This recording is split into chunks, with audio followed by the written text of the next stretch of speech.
Good day, honorable judges, distinguished lecturers, and my fellow future HERCO leaders. My name is Dwinda Sintania Putri, a nursing student from the Faculty of Medicine, Udayana University. Allow me to begin with a question that continuously drives my academic journey and keeps me awake at night as a future nurse.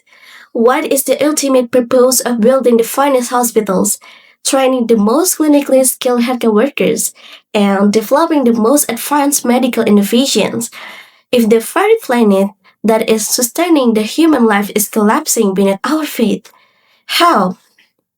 So today, I stand before you to speak and to make one definitive case that is climate action is not merely an environmental policy issue. It is the most urgent, the complex public health crisis of our generation. The World Health Organization projects that between 2030 and 2050, climate change will cause approximately 250,000 additional deaths per year, driven primarily by the malnutrition, malaria, diarrhea, and intense heat stress. Here in Bali, this environmental instability is not a distance, not an abstract statistic, no. We see it in the sudden surge of the dengue fever cases following the seasonal rainfalls. We see it in our elderly patients presenting with heat-related exhaustion and the rising respiratory illnesses in communities vulnerable to ecological degradation. The United Nations Sustainable Development Goals explicitly recognize this inspirably. So, the SDG 13 demands urgent action to combat climate change, while the SDG 3 it mandates us to ensure a healthy life and promote well-being for all. But clinical reality teaches us what the textbooks often omit.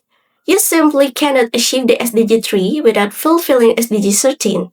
A warming world is inherently a secure world, and a secure world is one where our healthcare institution, healthcare workers, and medical system will be permanently overwhelmed, not by a single transient pandemic, no, but by a continuous, accelerating for the climate health crisis.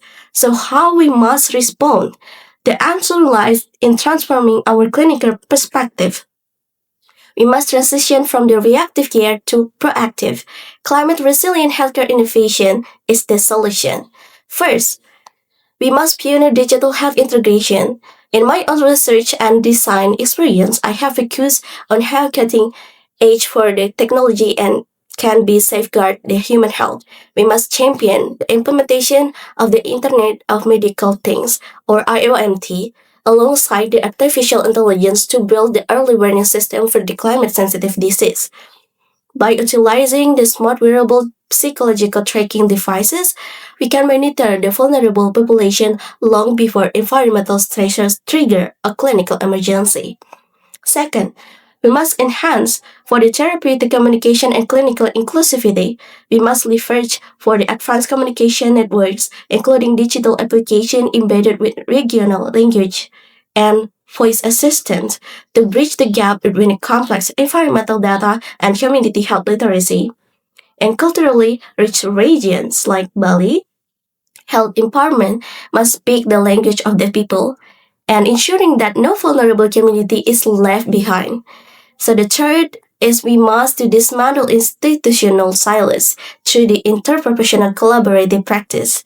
Climate health challenges do not respect this for the department boundaries because the public health advocates must sit at the same table as the urban planners, technological innovators, and environmental policymakers. Because in the face of planetary health emergency, siloed thinking is not a strategy, it is a surrender.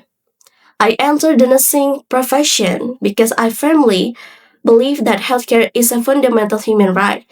Yet, I have come to understand that this right becomes completely obsolete if the ecosystem sustaining human biology is irreparably for the damage. As I progressed through my undergraduate nursing program and clinical training, I intentionally carry this dual awareness into my practice. When I educate a patient on a vector-borne disease prevention, I am no longer just discussing about the clinical symptoms. I actively addressing the stagnant waters left by unpredictable climate-driven rainfall too. And when we address patient anxiety and community stress, we must view it through the lens of environmental disruptions and systemic vulnerability. Climate health is not a narrow clinical specialty. It is a vital framework through which every single dimension of modern nursing must be viewed to. I commit, as a future nurse and healthcare workers and researcher, to seriously integrate the planetary health into my clinical practice, my academic research, and my institutional advocacy. And I invite for the future healthcare professional to make the exact same commitment. The Sustainable Development Goals provide us with a magnificent roadmap, but the roadmaps alone do not move nations. Profound conviction does. So we have less than 5 years remaining on the 2030 agenda. The window of opportunity is narrow, and the stakes have never been higher.